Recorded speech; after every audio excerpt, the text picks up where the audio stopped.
What's it like to be here? Purgatory. Somewhere between life and death. Well, the one thing you don't want to think about is that they're about to kill you. The one thing you think about pretty much everything you can think about except that, because that's the one thing you don't want to dwell on. I have maintained my innocence from the very beginning, that's correct. Can you tell me a little bit about that? Well, as is well documented throughout my court proceedings, my claim of innocence is that I acted in self-defense. I've resolved myself to the reality that, you know, our legal system is not about truth or justice. It's about procedures and politics, and usually the politics triumph over the procedure.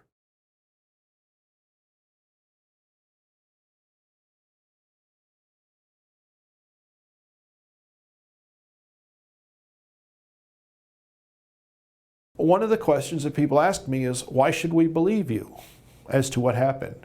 And my answer to anyone who ever asks me this is, it's always been the same. Don't believe me. Don't accept a single word I've ever said about any of this. Let the evidence speak for itself. All I ever ask for is someone to just look at the evidence and then decide for themselves. And that's what I'm fighting for.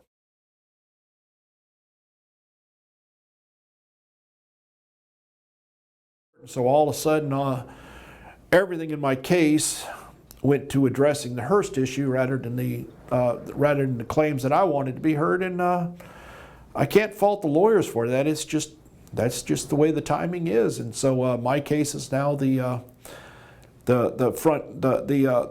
case that will decide how Hearst will apply to other Florida cases, and it's just I can't tell the lawyers not to do it because it affects 390 other people, and I don't have the right to tell them not to do that. Many times I could have gotten a life sentence, even in the post-conviction proceedings in July of 2006, when the evidence substantiating my innocence was being heard by the courts trying to overcome the procedural default. The prosecutors were trying to get me to simply take a life sentence in exchange for dropping the appeals. And all of that's well documented, both as well as in the newspapers in Fort Myers, and I refused. I mean, I'm not really interested that much in a life sentence. If they rule against me, then they will reschedule my execution, and the chances are that I will be executed. I'm in a cell today. When I leave here, I'll go back to the death watch cell, and knowing fully well that the last 23 people who have occupied that cell since Governor Scott became governor are in fact executed. Not a single one has survived. That's just the reality of it. Death is simply part of the cycle, and I don't necessarily, I kind of see it almost as a means of getting out of the misery that I've had to endure for 32 years. There's a part of me that would probably even welcome it at this point, because the alternative is life in prison and slowly growing old and rotting away one day at a time. So no, I don't fear it. If that's what's to pass, then that's how it has to be. My dream has been pretty consistent. I want to get a truck and a Airstream travel trailer, and I just want to hit the road and start visiting national parks from coast to coast. Get outside.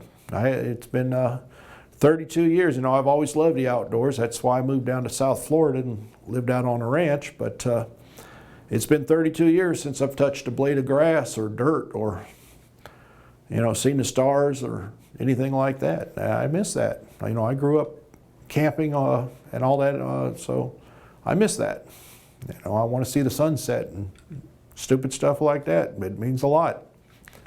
And I get my magazines like Camping Life and all kinds of other magazines. I try to stay in touch with what's going on out there in the free world, and I dream of one day being part of it.